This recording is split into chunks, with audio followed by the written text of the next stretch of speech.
नमस्कार। जय जय राम, जय सिया राम, जय हो बागेश्वर धाम सरकार, जय हो हनुमान जी महाराज। मेरे प्यारे सभी दर्शकों, आज की इस वीडियो में मैं एक विचित्र घूंघट वाली महिला और एक बागेश्वर भक्त की जबरदस्त जो वाक्य में सुनाएंगे कि आखिर जब एक घूंघट वाली महिला लाचार बिल्कुल ही दीन स्थिति में वह अपने बच्चों का पेट भरने के लिए जब उस भक्त के घर पर जाती है तो फिर उसने उस महिला के साथ में जो करतूत किया, जो देख करके जान करके वाकई आप भी हैरान रह जाएंगे। तो चलिए हम लोग इस घूंघट वाली महिला के विचित्र रहस्य को जान ही देते हैं, क्योंकि ऐसी जानकारियां रखना हम लोगों के लिए बहुत ही जरूरी होती है। क्योंकि ऐसी ज्ञानवर्धक जानकारी और ये सब कहानियां, ऐसे वाक्य हमारे समाज में दिन पर दिन होते ही जा रहे हैं और इस प्रकार से नॉलेज से हम लोगों को रूबरू होना बहुत ही जरूरी होता है। तो चलिए हम लोग इस घटना को, इस वाक्य को बहुत ही बेसब्री से शुरू ही कर देते हैं। तो एक बार की बात है कि एक नौजवान युवक जिसका शादी होती है और शादी होने के बाद वह अपने उस परिवार को, अपने पत्नी को लेकर के शहर में चला जाता है। वहाँ पर कमाता है और काम करता है और उन्हें परिवार का रेख देख करता है। अभी तो उसे ज़्यादा सैलरी नहीं मिल रहे थे जहाँ पर भी वो काम कर रहा था। तो जितना भी सैलरी उसके पास में आते थे उतना सैलरी में वह अपने पत्नी और अपने लिए बहुत ही संतुष्टि से रहता था। किसी प्रकार की कोई दिक्कत या परेशानी नहीं थी। लेकिन कुछ दिनों के बाद उसे एक संतान की प्राप्ति होती है, फिर 2, फिर 3, ऐसे करते करते उस व्यक्ति के उस परिवार में कुल 5 लोगों का परिवार हो जाता है। लेकिन जब तक बच्चे छोटे रहते हैं तब तक भी उस सैलरी में बहुत ही अच्छे से गुजारा हो जाता था।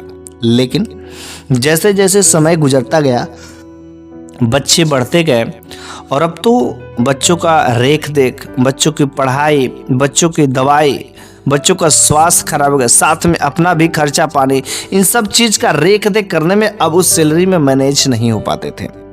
और उस कंपनी में, उस जगह पर उस नौजवान युवक को काम करते करते लगभग 10 से 12 साल में बीत जाते हैं। लेकिन जितना वह शुरुआत में सैलरी था उसकी सैलरी 1% भी, 1 रुपया भी नहीं पड़ती है।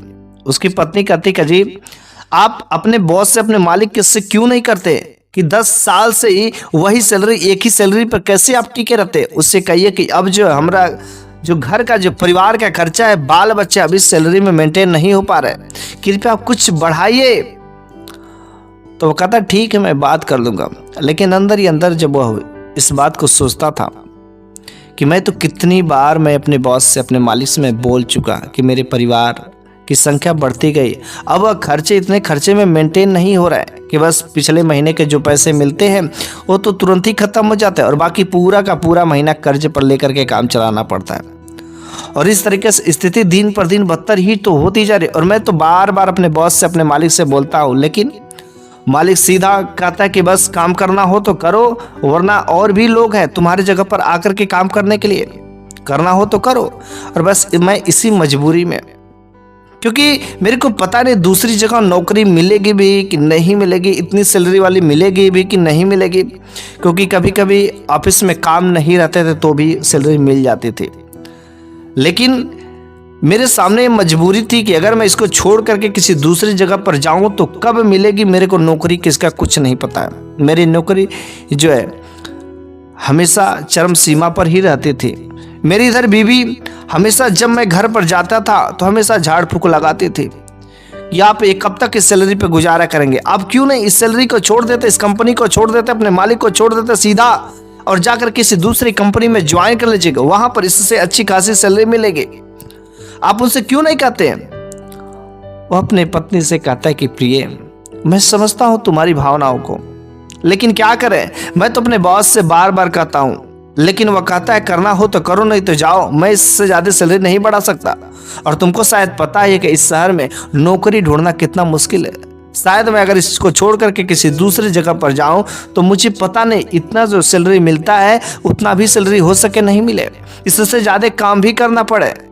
और आज जितना हमारे पास मिलता है तो कम से कम खाने पीने को तो हो जाते हैं, हाँ, लेकिन बच्चे जो हमारे हैं सही स्कूल में, सही जगह पर नहीं पढ़ पाते। इसके लिए मैं भी अफसोस करता हूँ, लेकिन क्या करें, मैं बार बार तो कहता हूँ लेकिन कोई सुनवाई नहीं होती। और एक बार जब वह थका हारा अपने कंपनी से काम करके जब वापस आता है तो उसके बच्चे जो है खुशहाली से लौट करके उसके पापा के गोद में चले, पापा आ गए, पापा आ गए, पापा आ गए। लेकिन उस पापा के पास में अपने बच्चों के खुशी के लिए 1 रुपये का चॉकलेट भी नहीं रहता था, क्योंकि उसकी मजबूरी थी कि 1-1 रुपये उसको जुटा करके अपने परिवार का खर्चा चलाना है। वह पिता मन ही मन सोचता कि काश बच्चों के अंदर ये समझ होती, लेकिन ये कितना अच्छा जीवन है कि इन्हें कोई टेंशन नहीं है, कोई जो है बोझ नहीं है, कोई परिवार की जिम्मेदारी नहीं है। उनमें से एक लड़का बोलता है कि पापा इस बार का जब बर्थडे आएगा ना तो मेरे लिए एक अच्छी से खूब अच्छा सा जूता खरीदना। मेरे बाकी के दोस्त हैं ना जो वो खूब अच्छे रंग वाले पहनते हैं। दूसरा बच्चा बोल पड़ता है कि पापा इस बार के जब मेरी बर्थडे होगी ना तो स्कूल में जब अब जाएंगे तो चॉकलेट देना, अच्छा सा जूता खरीदना, अच्छा से कपड़े खरीदना। इस बार बाकी जो मेरी सहेली है ना बिल्कुल ही उससे भी बेहतर आप खरीद करके देना। ऐसे सुन करके वह अपने बेटों की ख्वाहिशों को, अपनी बेटी को इच्छाओं को पूरा नहीं कर सकता और वह मन ही मन अफसोस करके उसके आंखों से आंसू टपक पड़ते, रोता है कि मैं कैसे करूं।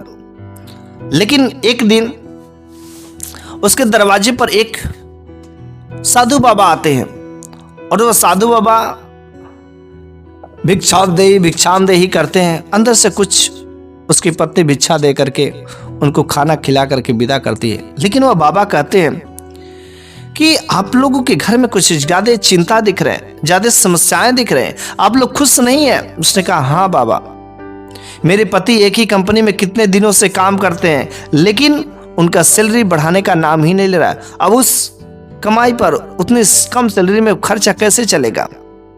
उस बाबा ने कहा कि आज तक आप लोगों ने सारे के सारे काम किए, सब कुछ किया, लेकिन बस एक काम नहीं किया कि आप लोगों ने कभी भगवान के दरबार में जाकर के मत्था नहीं टेका, कभी ये सब अपने दुख दर्द जो कभी भगवान से नहीं कहे, उनके आगे नहीं कहे। बस आपस में पति जो है पत्नी से कहता है, पत्नी पति से कहता है, लेकिन इसकी सुनवाई कोई नहीं कर सकता है। यदि आपने सच्चे दिलों से अपने कष्टों को, अपने दुखों को, अपने दर्दों को यदि आपने भगवान से कह दिया तो अवश्य जिस दिन आपकी विनती, आपकी मन्नतें वह सुन लेंगे, उसी दिन आपका दिन पलट जाएगा। यह बात जो उसकी पत्नी के दिमाग में घर कर जाती है और उस शाम को जब उसका पति जो है काम करके आता है तो वह पत्नी इस बात को बताती है कि हम लोग अपना दुख दर्द को आपस में ही कहते हैं लेकिन इसका कोई सॉल्यूशन नहीं होता, उधर आपका बात भी नहीं सुनता है।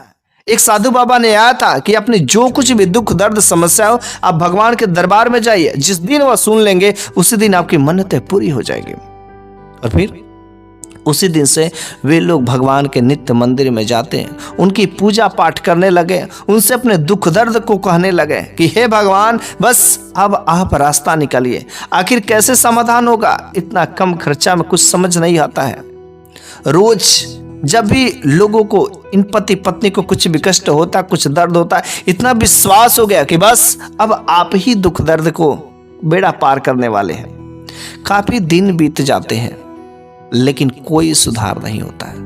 अब शायद उन लोगों को लगता है कि बस भगवान पर भी भरोसा उठ गया, जैसा कुछ साधु बाबा ने कहा था वैसा ऐसा कुछ नहीं होने वाला है। पति का तो दिल धीरे धीरे टूटता ही जा रहा है, लेकिन पत्नी घर पर ही रहती, हिम्मत करके फिर से कुछ नहीं मिलता, किसी से कोई बात करने को नहीं मिलता तो वह घूमी फिरी फिर से वह भगवान के दरबार में ही चले जाती है और वहां पर अपना दुख दर्द कहने लगती।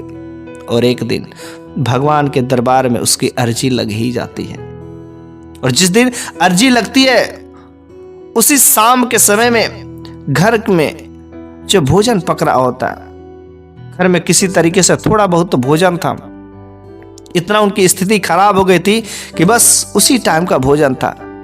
उन्हें पता भी नहीं था कि अगले दिन हम लोग क्या खाएंगे, आखिर जो बच्चे भूखे रहेंगे, अनाज नहीं है, जितना पैसे आते थे कर्ज देने में ही समाप्त हो जाते थे। किसी तरीके से थोड़ा बहुत वो भोजन था, वो जो भोजन बना करके उसकी बीवी तैयार की रही होती है। शाम का समय गुजर रहा होता है, तब तो दरवाजा पर नॉक होती, कोई खटखटाता है। उसका पति दरवाजा पर जाता है और जब दरवाजा पर जाता है तो वहां पर देखता है कि एक महिला जो घूंघट निकाले हुए है, वो शर्मा रही है, लेकिन उसकी हालत देखने से ही बहुत खराब लग रहा है। कहीं कहीं पर उसके कपड़े फटे हुए थे, कहीं कहीं से उसके अंग दिखाई दे रहे थे। बेचारी लाचार थी, दुखियारी थी, लेकिन वह घूंघट डाले हुए थी। वह कहती है कि मुझे कुछ खाने को दीजिए, बहुत जोर से भूख लगी है, मेरे 2 बच्चे हैं, वह भी भूख से तड़प रहे।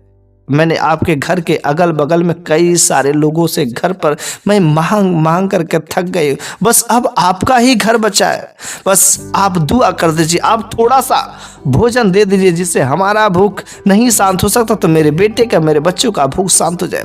वह रो रो कर किनसे कहने लगी कि मैं हर घर के दरवाजे को मैं खटखटा चुके, किसी ने मेरी सहायता नहीं की, ऊंची ऊंची बिल्डिंगें बनी हैं, ऊंची ऊंची इमारतें हैं, लेकिन 2 बच्चों का पेट भरने के लिए किसी ने थोड़ा बहुत अनाज दे दिया। बस मैं आपके पास में आखिरी उम्मीद लेकर के आया हूं। बेचारा यह पति अपने पत्नी से कहता है कि देखो जी, दरवाजे पर एक महिला आई है, काफी दुखियारी समझ आ रहा है, ऐसा लगता है कि उसके बच्चे जो भूख से मर जाएंगे, वह रो रही है, गिलगिला रही है। उसकी पत्नी को भी दया आ जाता है, कहते कि हाँ लेकिन हम लोग कर भी तो क्या सकते हैं, हमारे भी तो बच्चे हैं, हम लोगों को भी भूख लगी है, हम उसकी सहायता कैसे करें। उसके पति ने कहा हमारे जो बच्चे हैं उन बच्चों के लिए हम लोग भोजन रख लेते हैं, लेकिन जो अपना हिस्सा है एक दिन हम लोग उपवास कर लेंगे, अगले दिन ऊपर वाले की करिश्मा रहेगी तो कहीं ना कहीं से व्यवस्था हो ही जाएगा। और अपना हिस्से का भोजन उस महिला को दे देते ताकि वह अपना भूख और अपने बच्चों का भूख जो है शांत कर सके, क्योंकि दूसरों का पेट भरना, ऐसा हमने सुना है कि दूसरों का सहायता करना मतलब भगवान की सहायता करना, और भगवान हम लोगों को शायद जरूर कुछ ना कुछ सही रास्ता दिखाएंगे ही दिखाएंगे। उस पति ने और पत्नी दोनों ने मिल करके उस महिला को ले जा करके अपने हिस्से का भोजन दे दिया। अब तो वह महिला इन लोगों को आशीर्वाद देती कि भगवान आपको हमेशा सुखी रखे, आपकी जो मन्नतें है वह पूरी हो। मैंने हर घर का दरवाजा खटखटाया था लेकिन किसी ने सहायता नहीं की, बस आप बड़े दिल वाले हो, भगवान हमेशा आपके साथ में रहेगा। उस दिन वह दोनों पति पत्नी अपने बच्चों को तो भोजन खिला देते हैं, अपने बच्चों को तो भोजन करा करके भूखे ही पानी पी करके सो जाते हैं। लेकिन अगले सुबह क्या गजब का देखते हैं, क्योंकि उनके घर में एक भी अनाज के दाने नहीं थे कि हाँ अगले दिन का भोजन कैसे बनेगा। अगले दिन सुबह ही दरवाजा खटखटाया जाता है और उसके दरवाजे पर किसी व्यक्ति, अनजान व्यक्ति ने अनाजों से भरी हुई पोटलियां लाकर उसके घर पर रख देते हैं और कहते हैं कि आपके जो मालिक हैं, आपके जो बास है वही भेजवाए हैं। वह बेचारा व्यक्ति जो है इसको देख करके बड़ा ही अचंभित हो जाता है कि मालिक, उसके अंदर ऐसे कैसे दया आ गई। हमेशा मैं कहता रहा कि सैलरी बढ़ाने के लिए, पगार बढ़ाने के लिए, लेकिन उसने 1 रुपया तक पगार बढ़ाने की कभी सोची ही नहीं, और इतना सारा जो है अनाज वह कैसे मुफ्त में दे सकता, मेरे को तो नहीं समझ में आ रहा। और वह सोचता है कि जब ऐसा हो सकता है, लेकिन चलो जब मैं ऑफिस में चलूंगा तो वहां पर पता चल गया आखिर ये मालिक कैसे इतना दयावान बन गया। वह बड़ा ही मनी मन सोच करके और वह अपने ऑफिस को निकलता है, और जब वो ऑफिस में जाता है और मालिक के रूप में जब प्रवेश करता है तो वाकई वह देखता है तो बिल्कुल ही हैरान रह जाता है, दंग रह जाता है।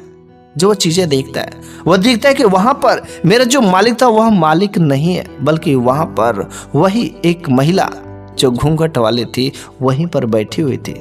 उसने कहा आप यहां पर कैसे, मेरे मालिक कहाँ है? उसने कहा मालिक अब हमेशा के लिए उनकी छुट्टी हो गई, बल्कि मेरे पिता जी की तबीयत कुछ खराब थी जिसकी वजह से मैंने अपने अंकल को ये जो कंपनी हैंडओवर कर दी थी, लेकिन बहुत सारे शिकायतें सुनने के बाद मैं मजबूरन मेरे को यहाँ पर आना पड़ा। फिर डोर टू डोर मैं जा करके हर एम्प्लॉय की, हर कर्मचारी की, हर सबके बारे में मैंने जानने की कोशिश की, और जब मैंने आपके बारे में पता किया तो मेरे को पता चला कि सबसे पुराने वर्कर आप ही हैं, और इतनी कम छोटी से सैलरी पर आप कैसे काम करते हैं। लेकिन मैंने आपकी परीक्षा लेने के लिए रात्रि के समय में आपके घर पर गई थी, और जब मेरे को पता चला कि आप जो अपने हिस्से का भोजन अपने नहीं खाए, बल्कि दोनों पति पत्नी अपने हिस्से का भोजन किसी जरूरतमंद को दे देते हैं, आप तो बड़े दिल वाले हैं जी, मैं तो आपके सामने कुछ नहीं हूँ।